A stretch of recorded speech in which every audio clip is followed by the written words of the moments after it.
गणेशाय नमः। ॐ ऐं सरस्वते नमः। ॐ श्री गुरुवे नमः।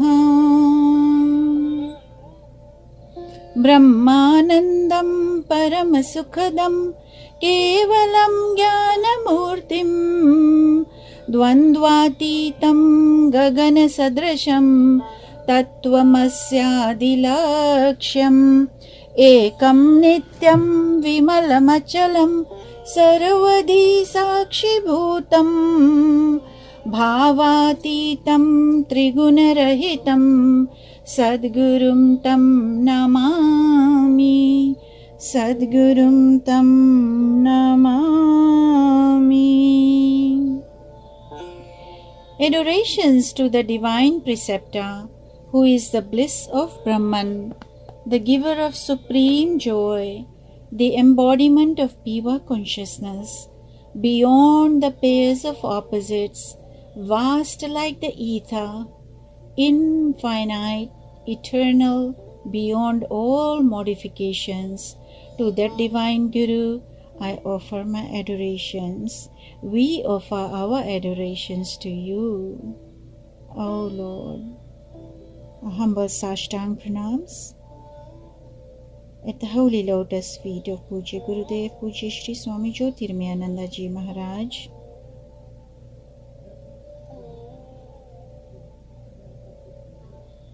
who translated the mystery of the soul, Katha Upanishad, into English.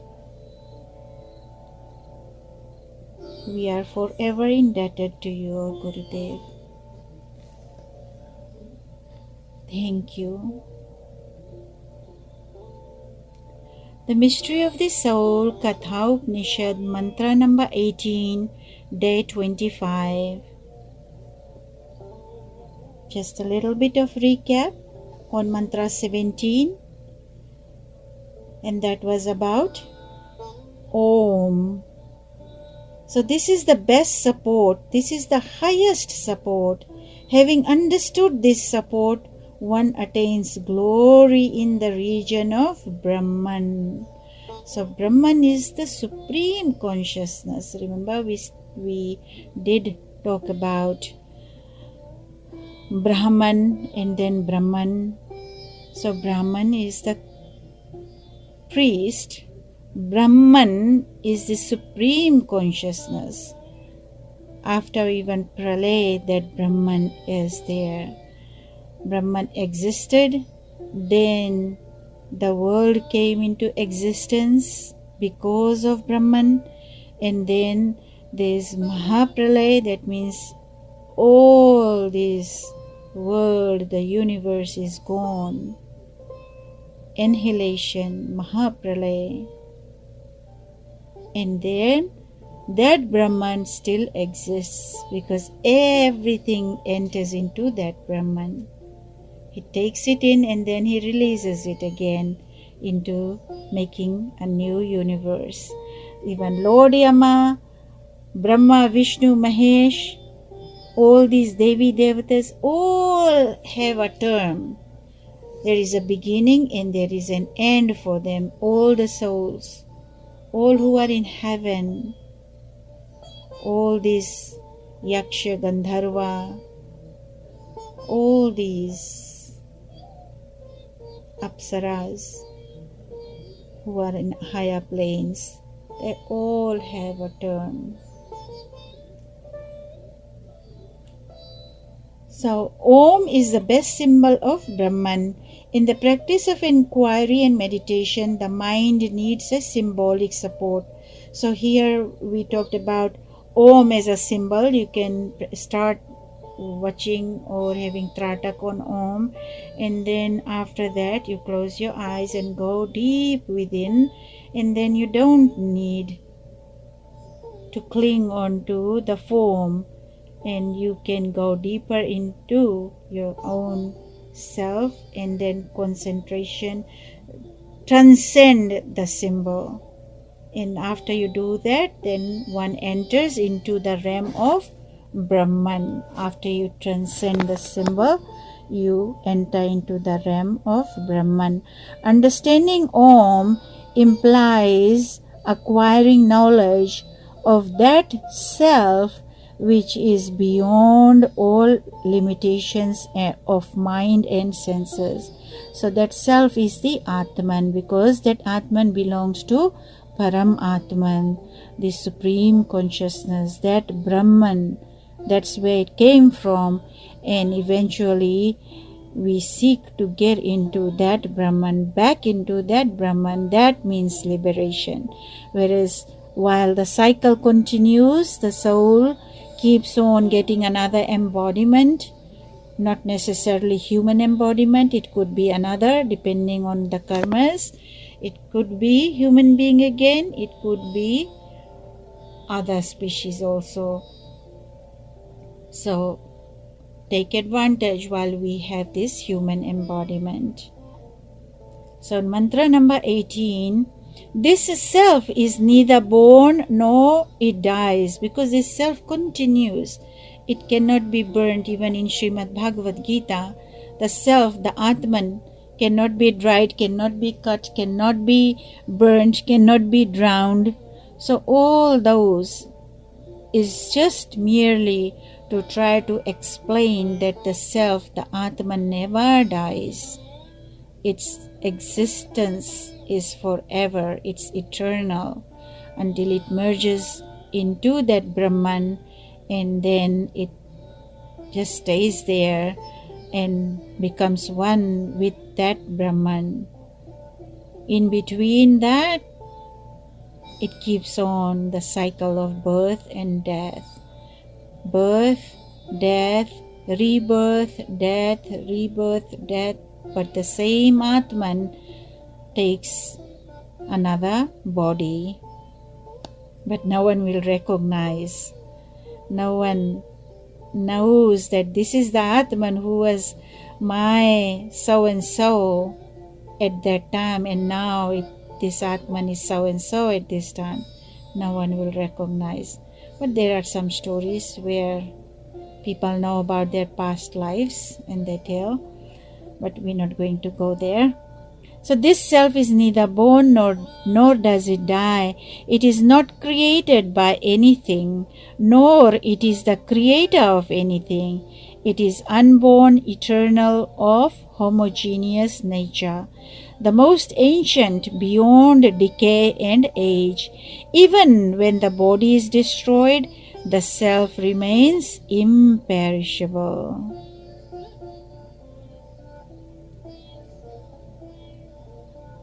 So here we talk about perishable and imperishable.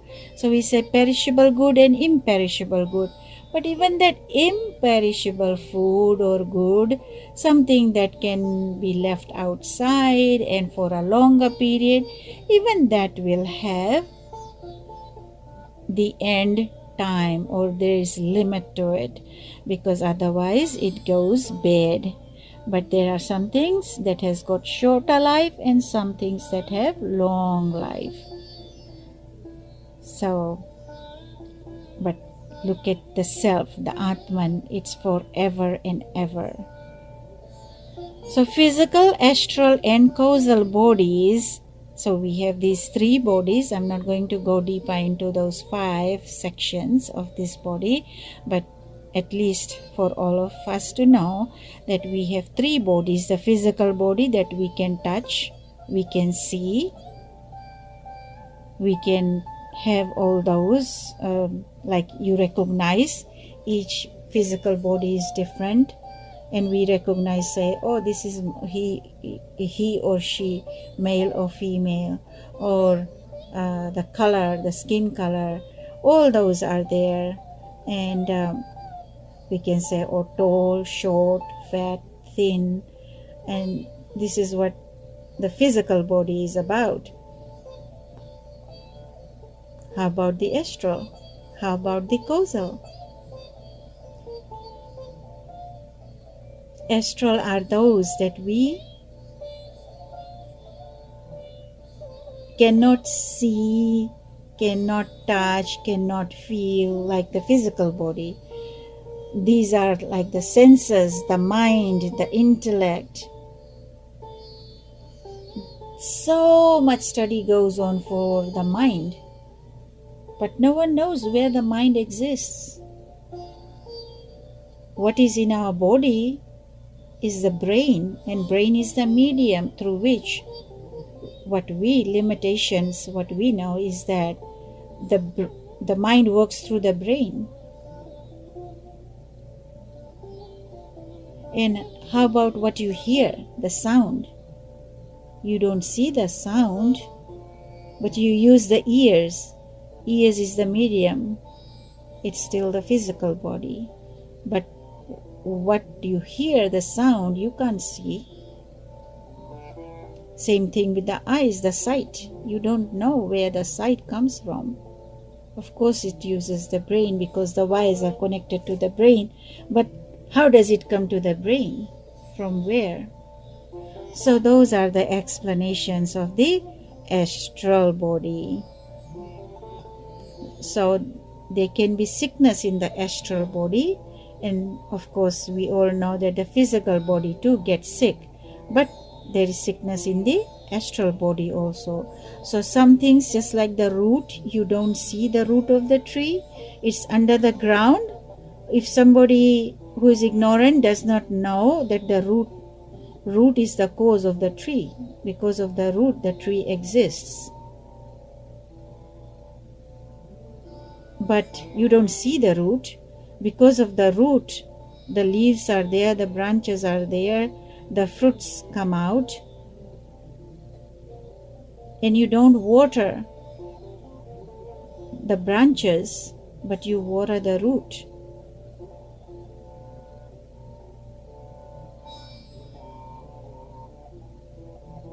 So therefore, there is deeper, we'll talk more about it.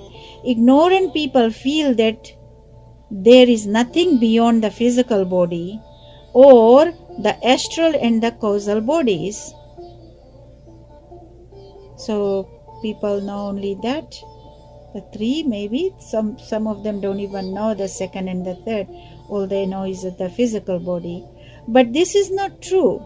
These constitute the realm of not self, which changes and is subject to death. The self is beyond all changes and destruction. So the self is the one that never changes and never dies. It's never destructed. So death cannot affect the self, even as the dispersal of clouds cannot affect the vast sky.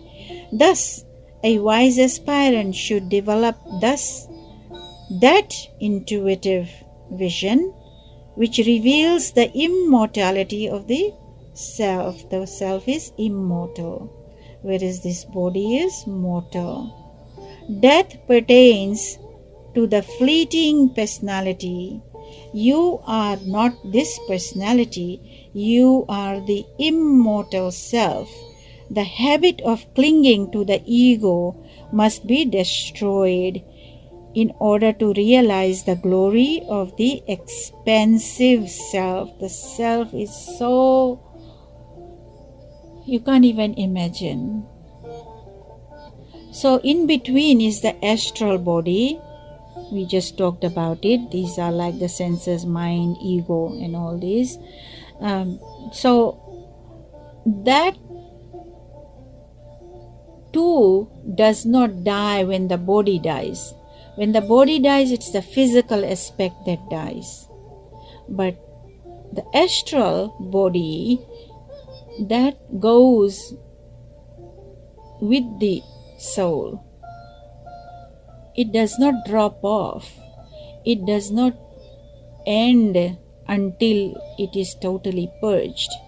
Good karmas go to heaven, end your good karmas, and based on your leftover karma, you take another embodiment.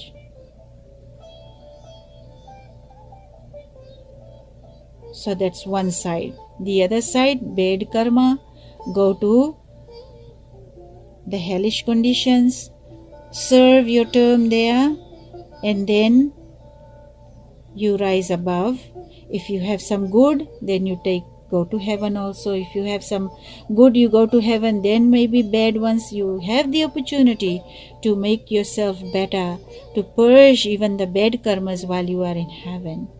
But not many are able to do that. So this is all from the scriptures.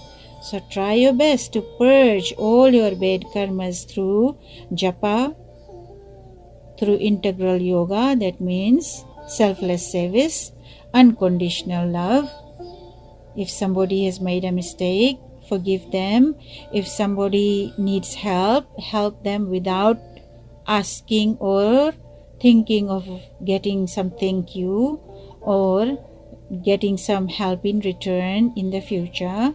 All these thoughts. So selflessly take your actions and then perform those good karmas and karma yoga, jnana yoga, and take some jnana through satsang, just like you are doing now, and then your hatha yoga, your meditation, all these, perform all those and purge or any other japa, nam smaran, and it will purge. We all do some sort of negative karma, even though it may be lower level of negative karma, but yes, we do it. When we walk, we step onto ants, and unknowingly, ignorantly, we may have killed that ant. So obviously you didn't mean to. Sometimes you get angry. You don't mean to, you don't want to, but it happens automatically. And because you are not that strong enough to be able to control that anger.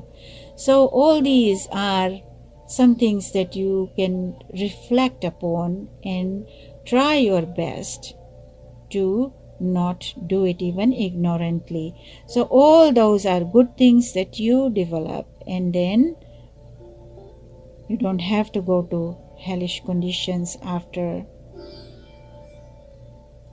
death of this body. So death pertains to the fleeting personality. You are not this personality, you are the immortal self.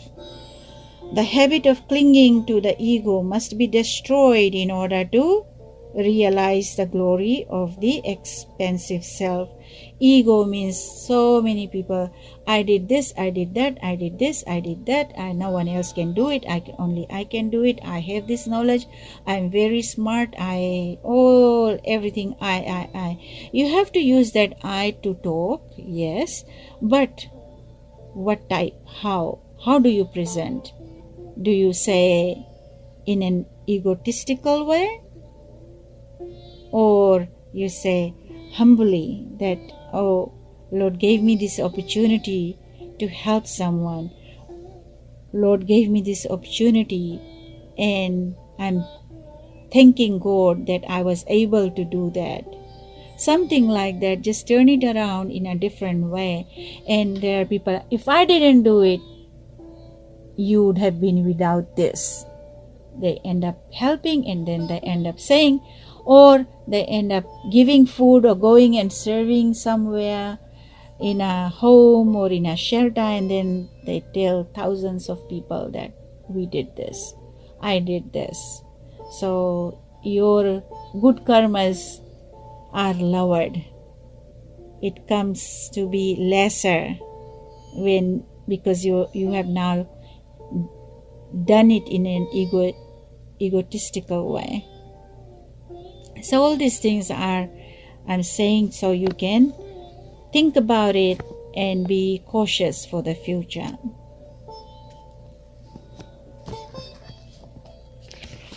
Then mantra number 19 is longer, so we will continue with number 19 in our next session.